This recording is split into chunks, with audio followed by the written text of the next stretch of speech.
Hello, everybody. This is Jennifer, and I'm going to be speaking to one of our amazing G100 country chairs. So before we do that, I just wanted to share a bit about what is G100 and why are we actually doing this? Okay. We've got women who are so powerful from different walks of life who are coming together to be part of the G100 platform. And for me, I'm very privileged that I am the global chair for G100 Oneness and Wisdom. Now, to say that we all have wisdom is an understatement. That we all have the answers is another, iffy situation. But what if all of us came together to share our wisdom and to actually help each one of us grow to become more? So today I'm going to be joined by an amazing lady who I love for her being in your face.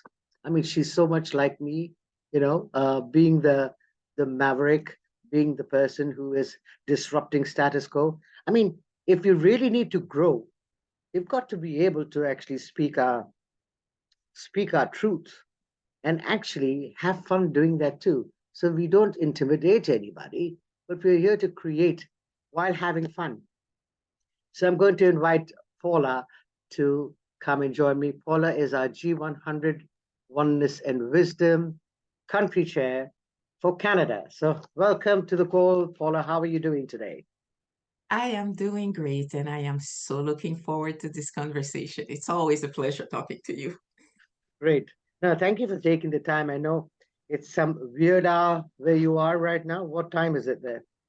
Oh, it's 11 a.m. We're good. Oh, okay. We So are so good here. you've had your coffee You're and at the end of the day.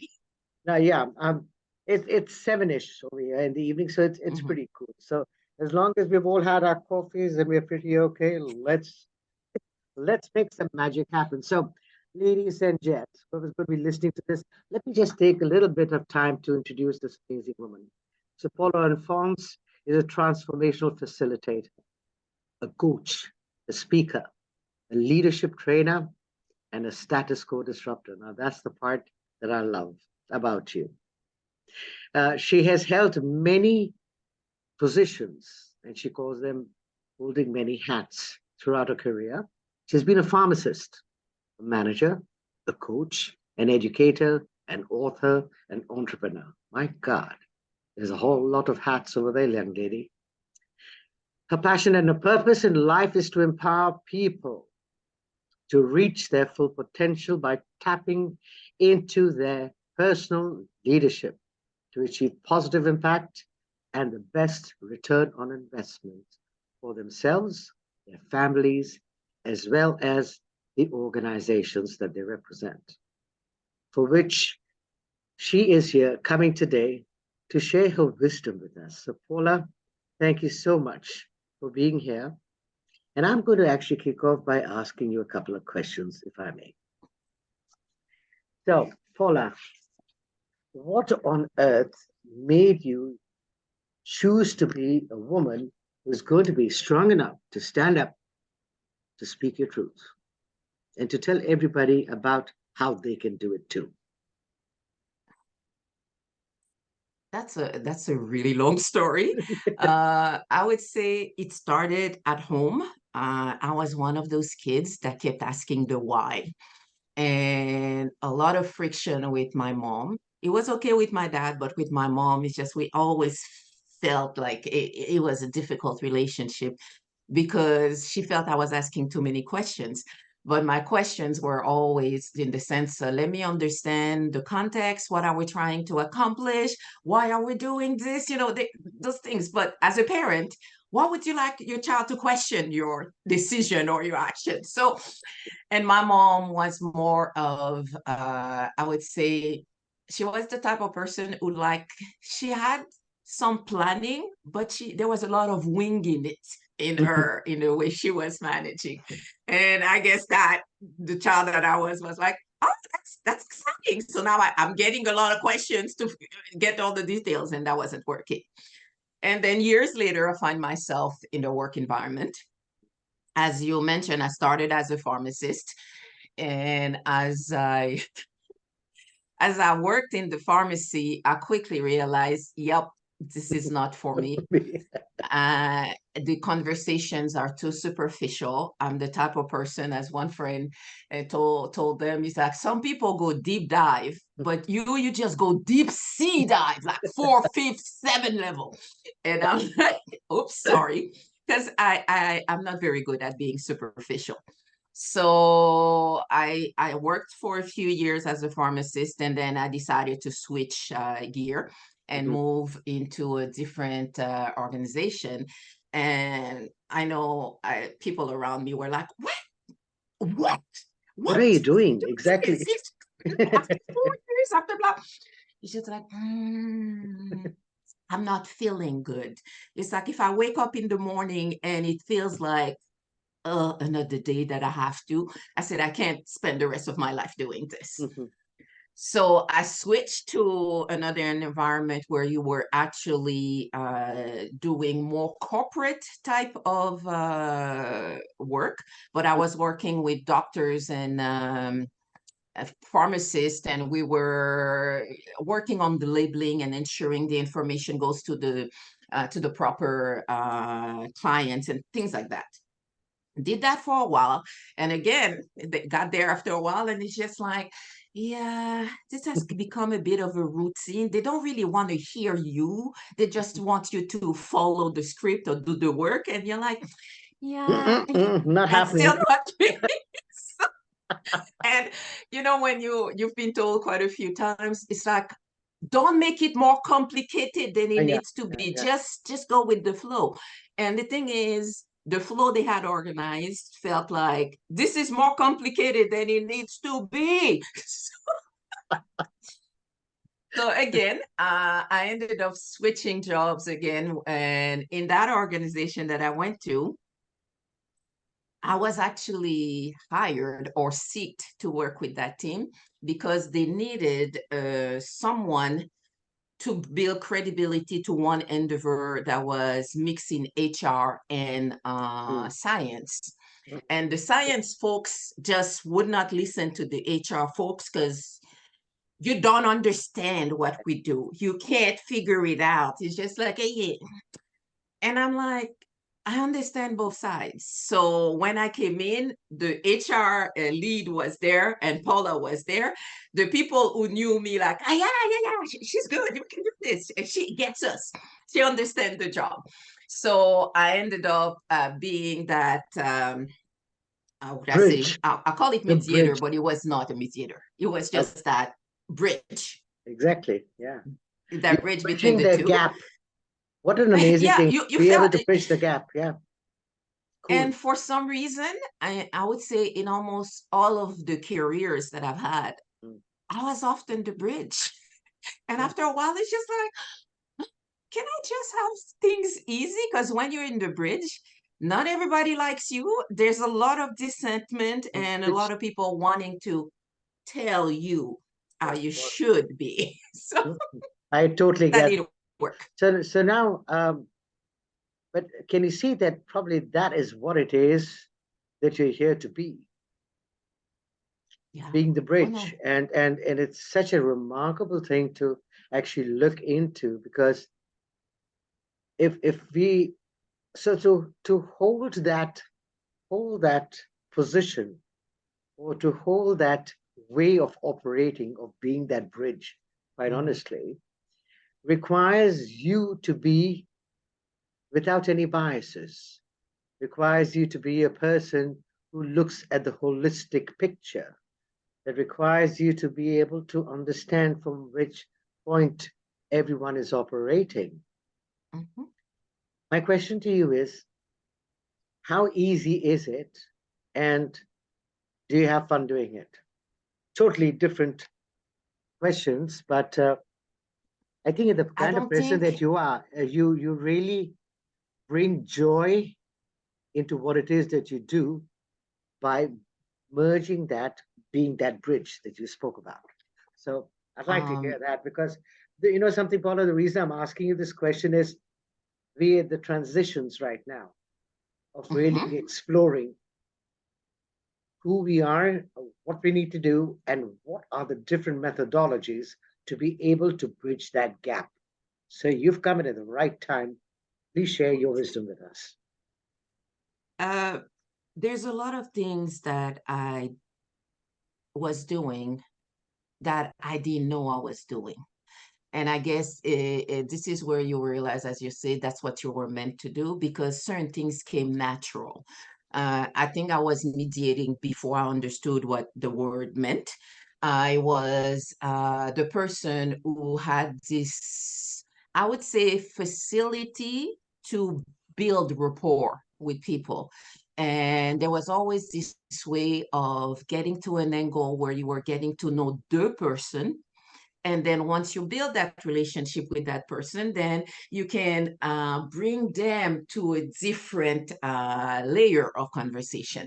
And as you're doing this, whether I ended up working in consultation and engagement, public engagement, and with different stakeholders, and that's the same thing. It's you have to find the things we have in common in order for the people to actually want to go somewhere else that might feel a little unfamiliar. So if they trust you from the perspective, she seems to know, she understands, she looks like she's been there before. And sometimes I have not, but it's the sense where I have built that rapport where you've seen that I'm not just gonna break. I'm not just gonna fake that I know it all. I'm gonna go get my information. I'm gonna figure it out. I'm gonna talk to the right people. I'm gonna challenge. And you mentioned a little earlier the biases. Uh, I'm not going to pretend that I don't have a bias, but I am aware of my bias, so therefore I work so that they don't interfere with what we are trying to accomplish. So this is the part where sometimes it's one of those uncomfortable spots where you're like, something's tweaking, but then no, bring it back in. It's like driving and you're in a narrow lane and you feel like, no, I'm too close to the edge, so I want to go to the other side. But it's like, no, there's cars coming on the other side. So you have to stay here, but I like the edge. It's okay. Because if you keep the wheel straight, it's going to get you where you need to go. And this is the part where I was able to do this, but I only realized that I was in my 40s. I didn't know that's what I was doing. It was way later. And the funny part, most people don't realize I am a strong introvert. While a lot of people think I am so easy, I talk, we do things, and I'm like, no, after doing all of that, I need to go in my quiet place with nobody. Stay away from me. So there's no, let's go for drinks. Let's go for, yeah, no, wait. If you want me to be back tomorrow, I need to ground myself so that I can be back again. So it's That, understanding to me at the base. It's taking the time to build rapport and helping people see those connections that's because we awesome. are we have so much more in common than we have that separate. Absolutely. And that there is an amazing way of us opening up first to ourselves to really be able to contribute to anyone else. Because if you're running empty, you ain't going to fill nobody up.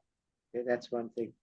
And and Nope. you mentioned earlier that when you were younger, you didn't even have a clue or have an inkling that you were actually mediating. So that's in a very, very powerful statement that you made, simply because that is your innate ability. That is a gift that you've been born with. Yeah. And I think if people, and I guess all of us have been through this of, you know, getting to falter into what it is our gift is, okay, maybe late in the Mhm. day. Um, but if we can actually be present with who we are right now, no matter what age you are, and actually look at what comes to you naturally. What's your natural flavor? Okay. and it's not that the natural flavor has got to do with, oh, now I'm going to be a pharmacist or a lawyer or an engineer. Mhm. No, it's who you are being and then doing, because it will come out in a way that is totally uniquely brilliant about you, because none of us are the same, and that's what it is that I think plays such a vital role into how we actually show up in our lives, and how, as a result of us paying attention to ourselves, how it impacts everyone else. It actually becomes, we actually become the walking, talking invitation for everyone else to go, I'd like to have some of that. Now, I know many people have spoken about you and to me and amongst themselves that she is, she's got volumes and volumes of information, which is so true. What a blessing to have you with us as part of our G100. Thank you so much. The other thing that I wanted to ask you and is, you work with the corporate environment, Paula, and I Mhm. am very interested in that part because that's where it is that I come from. I've been a corporate junkie for quite some time. But funny that you mention it, that you are pretty much an introvert, and so am I. I mean, I may Mhm. come and talk, on podcasts and stuff. I'm quite a shy person. And if it's left to me, I could be in my own company for a very long time Mhm. and quite enjoy it too, quite honestly. I know. But the thing is this now, in the corporate world, how do you see it playing out right now? I wanted to have a bit of your uh, intake on that because I see that the corporate world has been operating like a machine. This Mhm. is right, this is wrong, this is the right way, this is the wrong way. And from your experience working in the corporate environment, especially with engagement and being the bridge, Mhm. bridging the gap between what the organization truly requires and what it is that the people working within the organization are experiencing. Mhm. I'd like to have your take on that. How was it before? Has it changed at all? And what you see is the way going forward. When I started working in the corporate, because I was quite a bit away, and actually spent almost 20 plus years in the corporate, but I would say most of the time I felt out of place because my observation was that the egos were too big. The egos were too big, and we forgot often who were the people we were providing services to. And my job was often to remind people, okay, so let's go back to what we're trying to accomplish and for whom.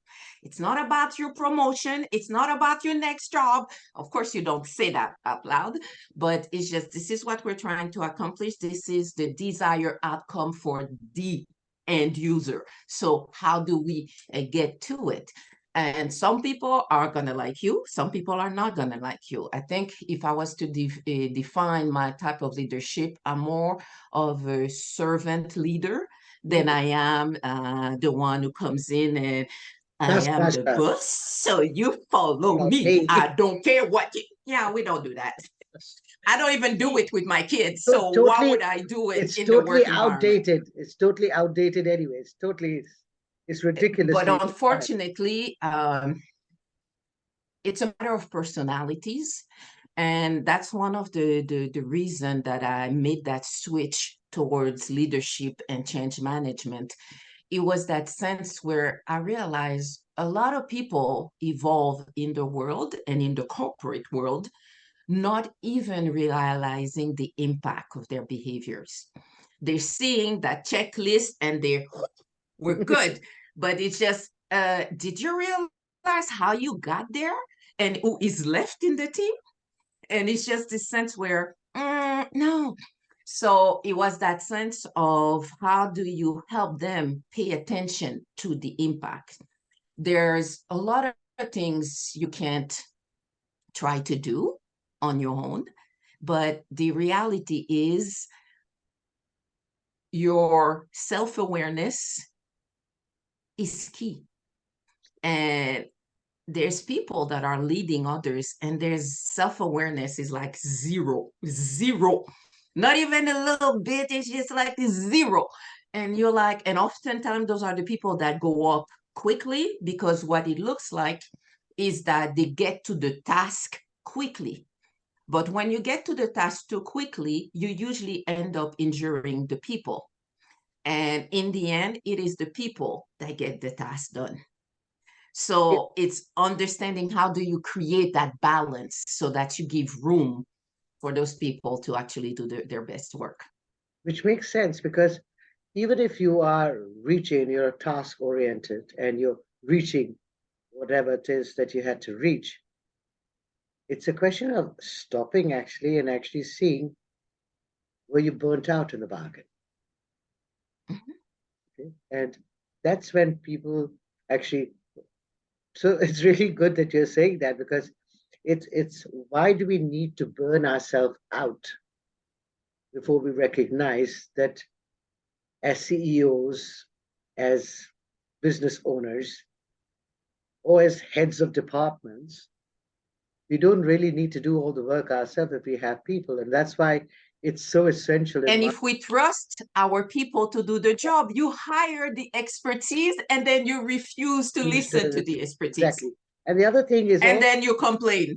yeah, the best part is this that I mean I've been in the corporate world and where I was in executive search and headhunting, and it was really interesting to see how most organizations would only want me to fill the position, but no one really wanted to know why the person left. And I would ask, me being in the question all the time, is like, why do people leave in the first place? Because to give me a piece of paper and say to me, okay, go and fill this position, I'm sorry, I don't work that way. It was more about me finding out why are people leaving? Because Yeah. we can find all the, you know, they have to be this, they have to be this, they have to do this, they have to do that. But where you're dealing with an individual, with a human being, what is that human being? Is he even willing to come and actually be part of the organization? And where are your values? And what, why would somebody want to leave a job and come and work with you? And why are they wanting to leave? Because it is not that the job cannot be done, but No, you want people to actually stay and actually feel that they're part of an organization. that's it. And when I used to And ask I this kind of find it, questions, I was told that you ask too many questions. I said yes, because before anyone really gets to you, sweetheart, they're going to be coming to me. Okay.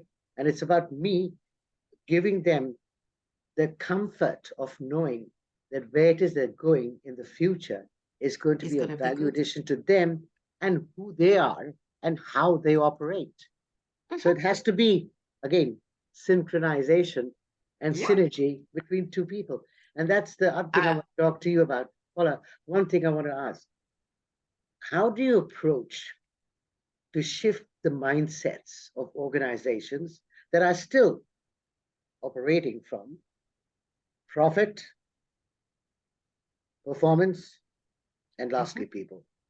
What do you tell them? I was working for a public organization. So though there wasn't really the sense of profit, there's still that sense of accomplishment. Exactly. And I made a choice in my career as to who I was going to work with. Okay. So therefore, I remember at one point, and nobody believed me when I said that, I developed what I called a value conversation script. And before I would start working with any manager, any director, any DG, we need to have this conversation. We're going to understand what's your role, what's my role, how you want me to help you, and what we're ultimately want to try to achieve. And in that conversation, we're also going to talk about what happens if we're in disagreement, or what happens if one of your colleagues is in disagreement and choose to, you know, the rest. And trust me, it was interesting because there were more people who did not want to have the conversation than there were people who were willing to have the conversation. My best leadership opportunities, I would say, or leadership interactions were with people with whom we had the conversation. We had the conversation about what happens if things go wrong before things went wrong. Yeah. And that was a lot easier because we knew exactly. And on both sides, it's like, I'm seeing something. Are you seeing the same thing? Yes, I'm seeing the same thing. So what do? We're versus you versus me against me. And that made a lot better work environment. And there were situations where some of my employees would go to my boss, and my boss would, okay, I listen. And then they would ask, so have you had this conversation with Paula? Good. And if they said whatever their response, you do realize Paula and I will have this conversation as well. So it's this part, if you're saying things that are not the same, or if you're trying to milk a certain side of the stories, we're going to have it. And because there was that trust, and again, we're talking about the rapport and the bond. It's understanding where we both stand and understanding that I am here to support you rather than I am here to stab you and take your spot. Because some people, if you're doing things and it feels as though you're succeeding, they're thinking, oh, you're trying to get something away from Brownie me. points, yeah, with the management, yeah. And you're That's like, oh my gosh, give me a break. Yeah. So, so, and it's interesting because I'll say something else, which is unfortunately, who you know makes a difference. And how what we always hear is who you know makes a difference, but how you know them also makes a difference. Because I've been in larger. organization where I have interacted with senior leaders, but my bosses were not aware of it. And then when they discovered, for whichever reason, that how come you know so and so? How come they talk to you before they talk to me? And it's just like all of a sudden insecurity all over the place. And you're like, my gosh, get a grip. Not everything turns around you. And that's when what challenge I find in some corporate environment, that sense of security is not there. And because it's not there at multiple level, we're not getting the best out of our employees. Interesting. So next question. What do you think needs to be done to be able to shift the needle, to be able to get buy-in? And ideally, the way that I look at it is ideally, what will it take for us to have more engagement that enables and enhances more empowering conversations and a shift in change within the work environment? Because I see that as a possibility. I do that now, but I'd love to have what your point of view is on that. I'll go back to what I said at the beginning of the session. You have to get to know people. If Exactly. you're a manager, you walk into a space, you have to get to know every single one of the employees and your coworkers, regardless of what you might have heard with them about them, because the idea is everybody's perspective could be Different. different, and every single You're breaking up, dear. person wants to know that I get to know every one of your, and what, because you're amazing teams. And sometimes those amazing teams became amazing when I came in because they weren't that great before, but it was because they were ignored. No adult shows up for work wanting to be ignored and feel like whether I'm here or not, it makes no difference. Different, exactly. So So there's ideally, that sense. so ideally, what you're saying is that there has to be a level of engagement across Yes. across Individual and as a team. definitely. Um, Engagement does impact how it is that we perform collectively. Yes. And when we can perform collectively, having one vision and one mission, then we show up as a unified approach and ambassadors of the organization, which is ideal, to be able to show a unified approach to any client or customer that we may have, Mm-hmm. all speaking the same kind of language, yet having the diversity of how we approach it in a way that suits clients and customers. And which brings me to the next question. Have you been involved in any recruitment lately for your clients or anyone? Yeah.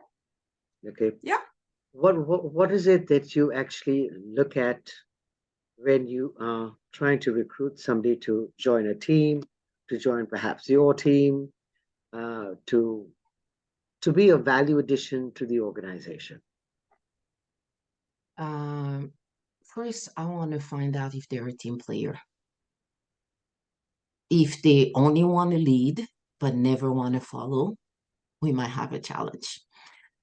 I also want to find out, can they give space to other people?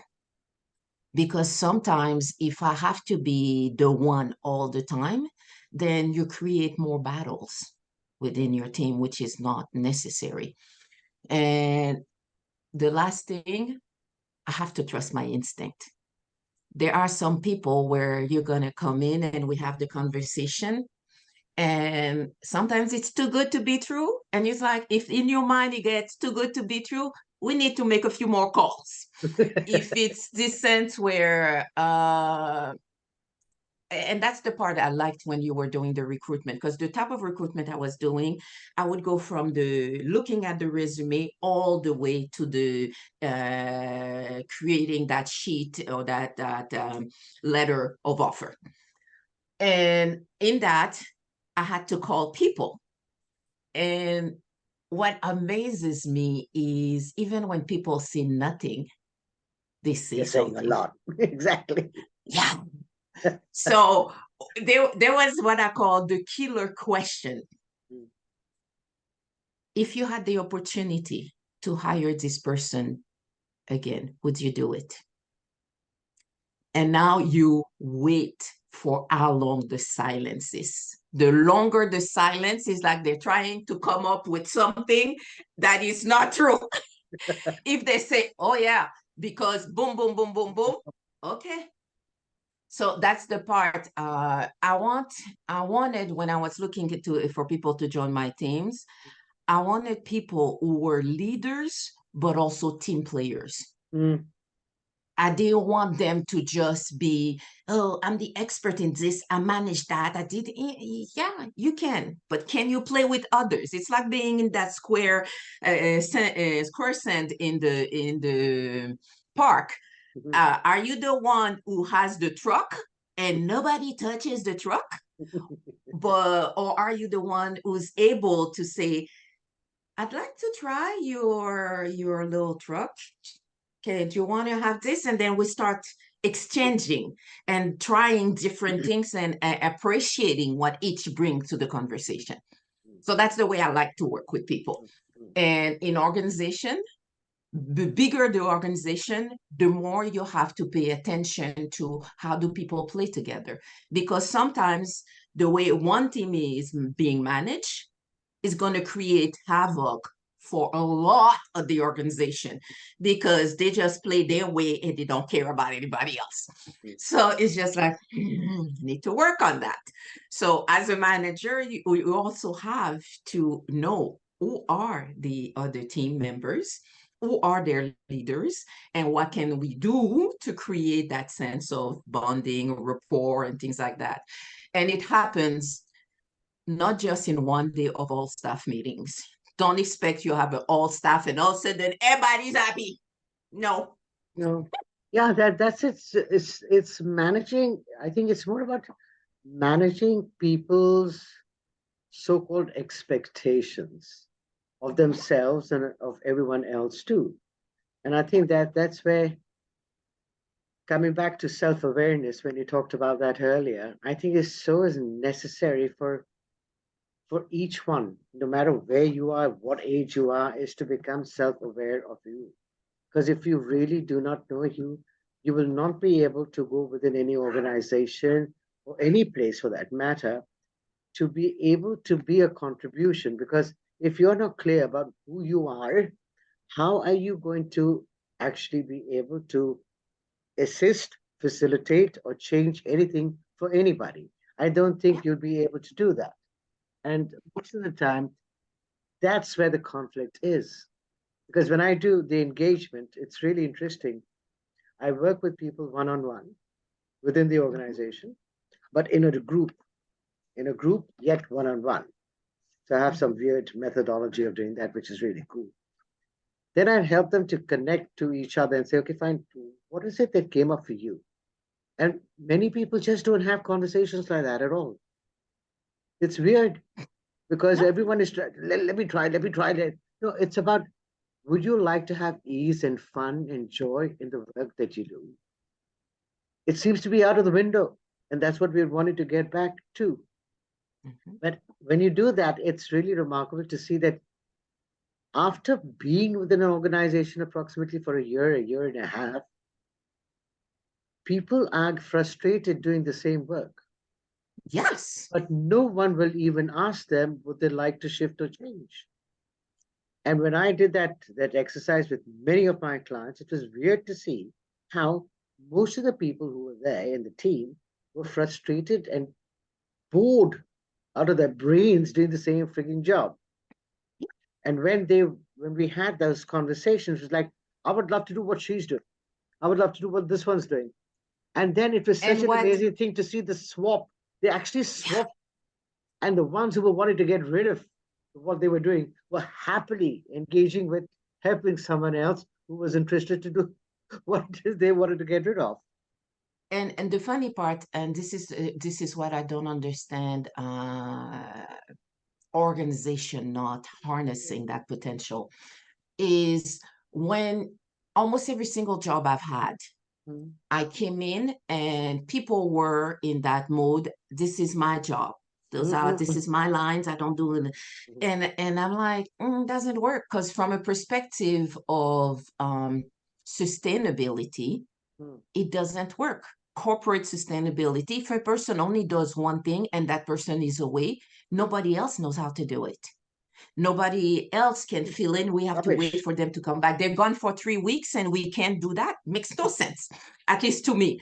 So it's this part where I remember coming into those teams and I would start, let's just say you start the conversation in April. And then you tell them, yeah, what else would you like to do? I'll always ask my staff, what else would you like to do? What are some of the skill set that you'd like to stretch into? Okay, so my job was to figure out how they could do this. Mhm. And at the same time, I would also ask them, what are those things you're doing? And you're like, oh my gosh, I'm so damn tired of doing that. And I could pass it on to someone. And then those were the conversation we would have all year. Once you had that conversation with everybody, you would tell them that in the new year coming, we would switch. You would have the opportunity to go work on a file that you haven't worked. You would be maybe the lead, but you would have the former lead as a backup. So therefore, you're not left alone. So Exactly. therefore, as you do this, let's just say you have 5 team members, you do this over 5 years. Guess what? Anybody can They do do it. Exactly. almost I think everything. it is so necessary for, again, that requires a different way of thinking, Mhm, not maintaining status quo. This is the way that we need to disrupt all of that mhm. that is corrupting the workplace, quite honestly, and not being an allowance of having something new show up. Which takes us to the other point is like, if we were not to maintain our way of thinking, like this is the only way, the right way, the perfect way, I wonder what other ways could show up.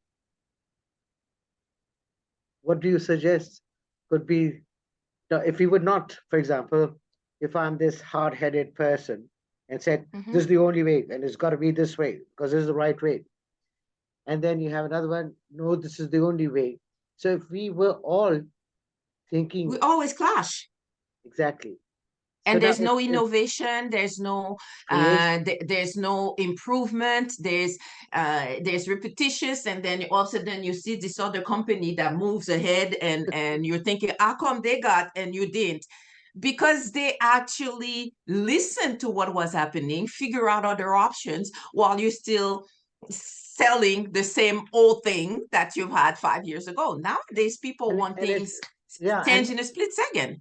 totally. And that's what I'm saying. So if we have to innovate and create and to facilitate, the change has to come with people dropping their barriers of whatever they think is the perfect way, the right way, and the only way. And that is where everything is getting stumped, because everyone wants to maintain their point of view as the only point of view, which is totally ridiculous, quite honestly, because again, I think it takes a bit of vulnerability, Paula, for Mhm. people to constantly, again, constantly be questioning themselves, to upgrade themselves. It's about self-awareness, in short. Mhm.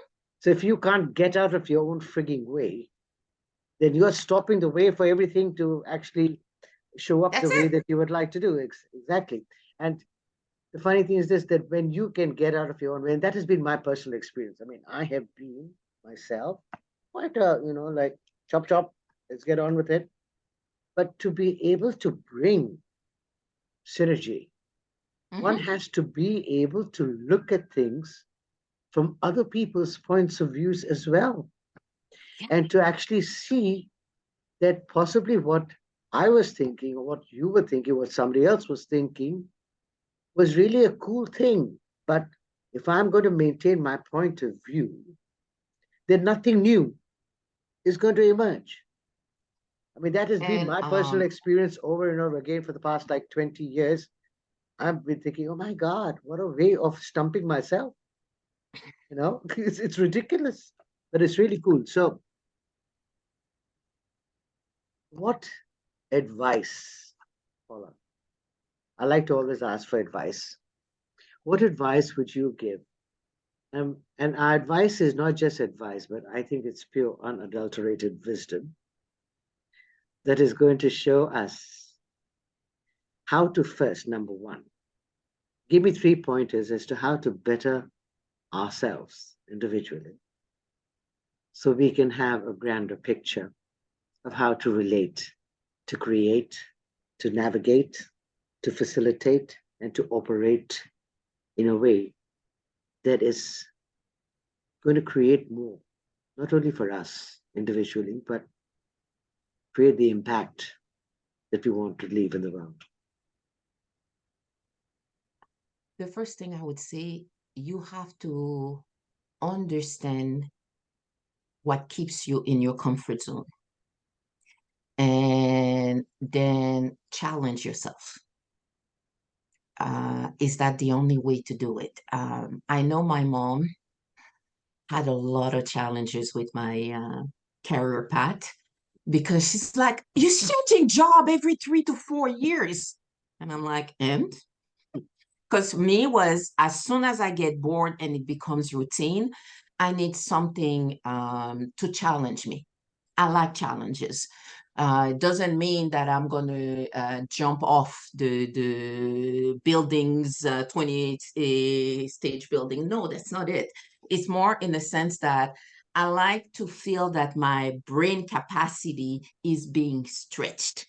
So there's this sense where I do different things, and maybe this could be why I am like that. I'm as much creative as I can be, very logic and process oriented and things like that.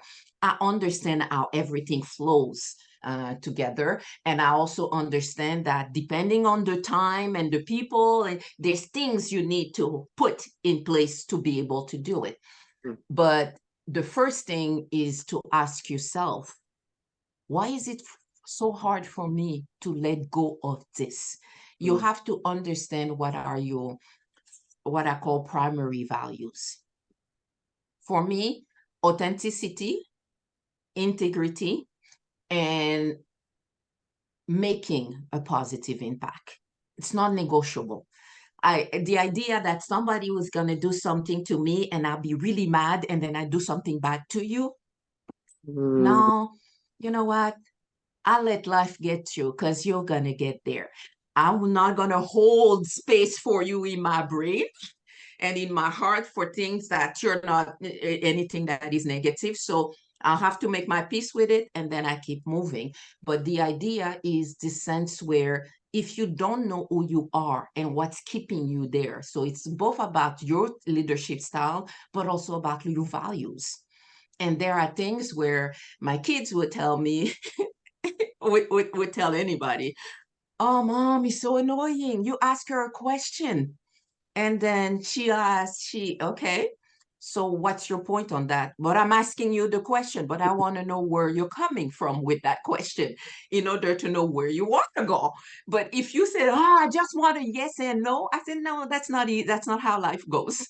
So it's this part where you have to stop. And sometimes those things that don't feel right, ask yourself, why does it not feel right?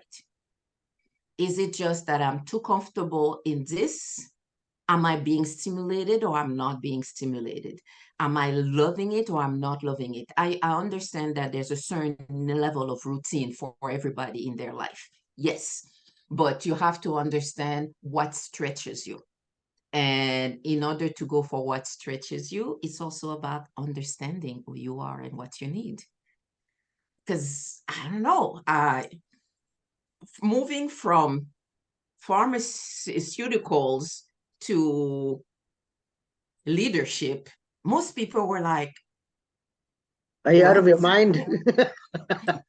What's going on? And it's like, it's not even, it doesn't even pay more than what you used to do. It's not about the money. It's about what's my value. What is the value that I bring to the world? And if I can't see a value, because let's just say, I remember this friend of mine called me and said, oh, there's a class we can learn how to do an oil change on our cars. So we don't need to. And I'm like, no, no, I will pay for it. I will pay for the oil change every single day, no matter how much you ask. Because this will never be done with a sense that I have joy and I'm liking what it is that I'm doing. So you have to know what are those yes and what are those no's. Or And maybe unfortunately, too many of us are going through life without thinking about what are my strong yeses and what are my no, no, no, no, no, no. We're not doing that. So I think, yeah, we very essentially need to delve into what is our unique capacity and ability and brilliance, because that's truly what will make the difference. And I believe that all the time it is not trying. The other thing that I'd like to ask is about how many people are trying to fit in so they're liked and validated. That for me is it's not wrong, it's not right, but all I'm asking is how is it contributing, if at all, to anyone? You see? remember, I'm the status quo disruptor. And I've Join been the at club, this babes. way, way before I had a name for it. Because people used to tell me, but you, even as a child, why do you?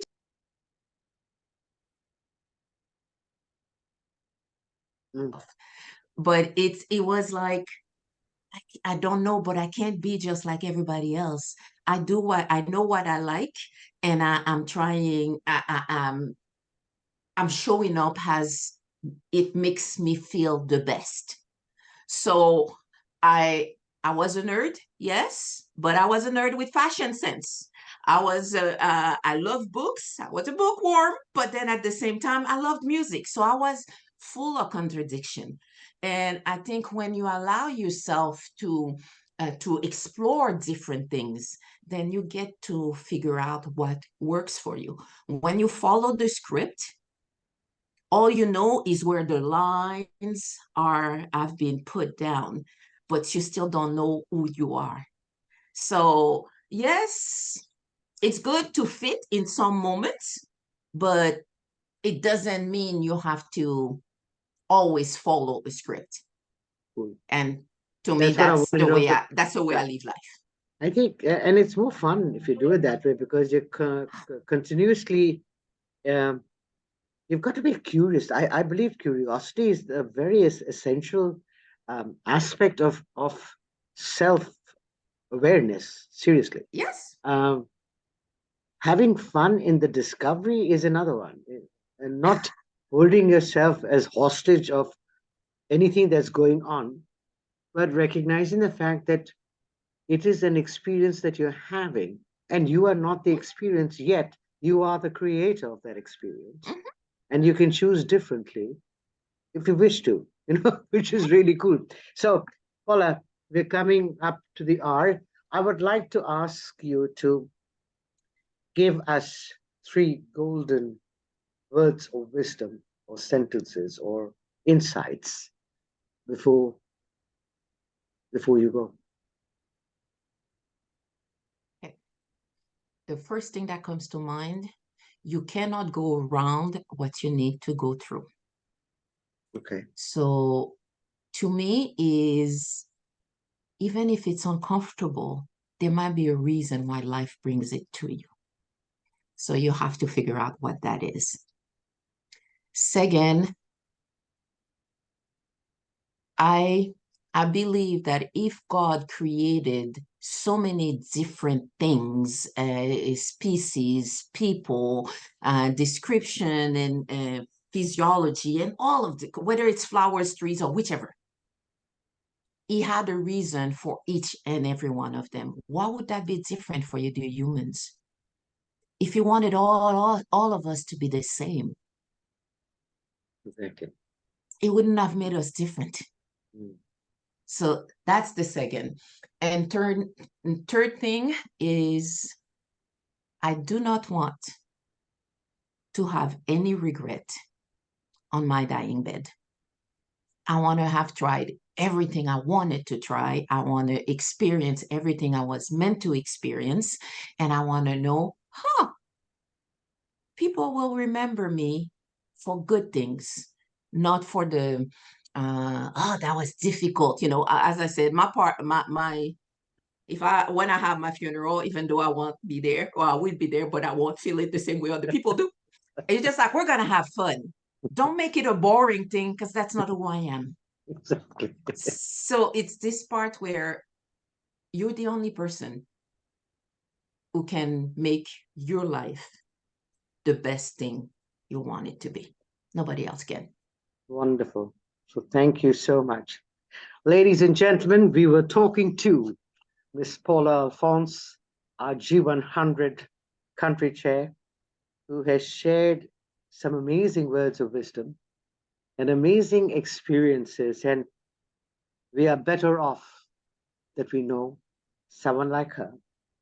And I can't thank you enough, Paula, for being our G100 Canadian country chair and sharing your wisdom with us. So thank you very much and have a brilliant evening ahead. Thank Thank you. you, thank you, thank you. And likewise, and I look forward to keep working with you, because I love the way you stretches my ear as well. So it works I think well. yeah, exactly. We're all here to get the best out of each one of us. So thank you so much for your time and have a pleasant evening. Likewise.